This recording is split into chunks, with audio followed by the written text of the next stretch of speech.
భారతదేశంలో సుమారుగా దళితులు స్వాతంత్రానికి ముందు, స్వాతంత్రం వచ్చిన తర్వాత కులం కారణంగా వ్యవస్థకు గురి కాబడుతూనే ఉన్నారు. ఇది భారత క్రైమ్ రిపోర్టే చెప్తుంది. సుమారుగా దేశంలో 37,000 అట్రాసిటీ కేసులు నమోదవుతున్నాయని, ప్రతి 4 నిమిషాలకు ఒక అమ్మాయి అత్యాచారానికి గురి కాబడుతుందని, సుమారుగా 75 ఏళ్ల కాలంలో 75,000 మంది దళితులు హత్యలకు గురి కాబడ్డారు. లక్షల ఇల్లులు తగలబడ్డాయి. అలాగే రోజుకొక నిమిషానికి ఒక అట్రాసిటీ జరుగుతూనే ఉంది. అలా ఉన్నాయి. రాష్ట్రపతి దగ్గర నుంచి కింద క్లాస్ 4 ఎంప్లాయీ వరకు కులం అనే దగ్గరికి వచ్చేసరికి కుల వ్యవస్థ ఎంటాడుతూనే ఉంది. అనేక సమస్యలు, కరోనా లాంటి ప్రాణాంతక సమస్యలైనా వెళ్ళిపోతున్నాయి. కానీ ఈ కులం కారణంగా వివక్ష అనేది ఏ స్థానంలో ఉన్నా సరే వెళ్ళలేని పరిస్థితి ఉంది. ఎన్నికలు వచ్చే ఎన్నికల సమయాల్లో, ఎన్నికలు అయిపోయిన తర్వాత ఇంకా దాడులు ఎవరి మీద జరుగుతాయి అనుకుంటే, ఏ పార్టీ అధికారంలోకి వచ్చినా సరే దాడులు ఎవరి మీద జరుగుతాయంటే అక్కడ ఉన్నటువంటి కింది కులాల వాళ్ళ మీదే దాడులు జరుగుతాయి. అది అవతల గెలిచిన పార్టీ, ఏ పార్టీ అయినా ఓడిన పార్టీకి పనిచేసినటువంటి కింది కులాల మీద దాడులు జరుగుతుంటాయి. అవి ప్రత్యక్షమైనటువంటి దాడులు. పరోక్ష దాడులు ఉంటాయి. పరోక్ష దాడులు ఏంటంటే వాళ్ళు ఎంత ఉన్నతమైనటువంటి ఉద్యోగాల్లో ఉన్నప్పటికీ, వాళ్ళ ఐఏఎస్లు అయినప్పటికీ, ఐపీఎస్లు అయినప్పటికీ, ఆ విధి విధానంలో ప్రభుత్వం చెప్పినటువంటి విధి నిర్వహణ చేయాలి. కాబట్టి ఆ ప్రభుత్వం చెప్పినటువంటి, ఇప్పుడు ప్రభుత్వంలో ఉన్నటువంటి అధికారులు, ఇప్పుడు ప్రభుత్వం అధికారంలోకి వచ్చింది 3 నెలలు అయింది.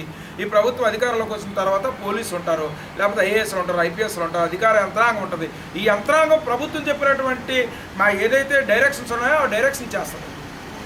ఆ డైరెక్షన్ చూసుకొని స్థానికంగా ఉన్నటువంటి కొంతమంది ప్రతినిధులకు మాటలు ఆలకించి, ఇదిగో ఈ సామాజిక వర్గాలు కంబైన్డ్గా ఒకే పార్టీకి గొంపగుత్తుగా ఉన్నారనేటువంటి కొన్ని కారణాలని లోపాయకంగా పెట్టుకొని ఇప్పటికి కూడా కొంతమంది ఐఏఎస్, ఐపీఎస్ల దగ్గర నుంచి కింద ఉన్నటువంటి చిన్న క్లాస్ 4 ఉద్యోగి వరకు వివక్షకు గురి కాబడుతూనే ఉన్నాడు అన్నది స్పష్టంగా తెలుస్తుంది. దాన్ని తెలుసుకుని ఈరోజు మేము ఈ ప్రెస్ మీట్ కండక్ట్ చేస్తున్నాం. మేము ప్రభుత్వానికి, రాజ్యాంగానికి కట్టుబడి ఉండి పనిచేస్తున్న వాళ్ళం. అంబేద్కర్ భావజాలంలో బాబాసాహెబ్ ఇచ్చినటువంటి రాజ్యాంగం యొక్క దిశానిర్దేశాన్ని ప్రభుత్వం ఏం చెప్తే దాన్ని ఒప్పుకొని పనిచేస్తున్నటువంటి తీరు వాళ్ళు. మమ్మల్ని వేరే కోణంలో చూడకుండా, మాపై ఆ దృష్టితో కాకుండా మమ్మల్ని రాజ్యాంగబద్ధంగా మాకు కల్పించిన హక్కులు ఏవైతే ఉన్నాయో అవి కల్పించాలని ప్రభుత్వాన్ని డిమాండ్ చేస్తున్నాం. రాష్ట్ర వ్యాప్తంగా ఎంత ఉన్నతమైనటువంటి పోలీసు విభాగాన్ని చూసుకుంటే, ఎంత ఉన్నత స్థానాల్లో ఉన్నప్పుడు కూడా వాళ్ళు దళితులు, ఆదివాసీలు అయితే రిజర్వ్లో మెజారిటీ ఆఫీసులు ఉన్నారు. విశాఖ రేంజ్లో సుమారుగా 136 పోస్టులు శాంక్షన్ పోస్టులు ఉంటే, ఆ 136 పోస్టుల్లో 3 మాత్రమే ఎస్సీలకు, 1 మాత్రమే ఎస్టీకి పోస్టింగ్ ఇచ్చారు. సుమారుగా 100కి మా జనాభా ప్రాతిపదిక మీద 100కి 15% ఎస్సీలకు, 7% ఆదివాసీ సోదరులకు పదోన్నతుల్లోనూ పోస్టింగ్స్లోనూ కల్పించాలి. కానీ కేవలం 3 మాత్రమే ప్రాతినిధ్యం ఇచ్చారు. ఇది కంటికి కనిపించిన వివక్షతే. అందులో ప్రభుత్వాన్ని మేము డిమాండ్ చేసేది ఏంటంటే, ఈ ప్రెస్ మీట్ ద్వారా రాజ్యాంగబద్ధంగా వచ్చినటువంటి మా హక్కులు ఏవైతే ఉన్నాయో, రాజ్యాంగబద్ధంగా కల్పించడం మా ప్రాతినిధ్యం ఏది ఉందో ఆ ప్రాతినిధ్యాన్ని దయచేసి కల్పించండి.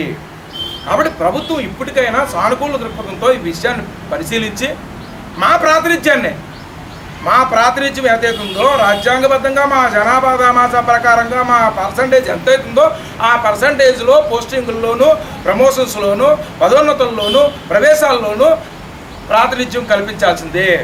అలా కల్పించకపోతే ఇది రాష్ట్ర వ్యాప్త ఉద్యమం అవుతుంది. ఇది ఎక్కడితో ఆగదు. ఈ తూర్పు దిక్కున విశాఖ నగరంలో మొదలైంది, ఇది రాష్ట్రం అంతా అందుకుంటుంది.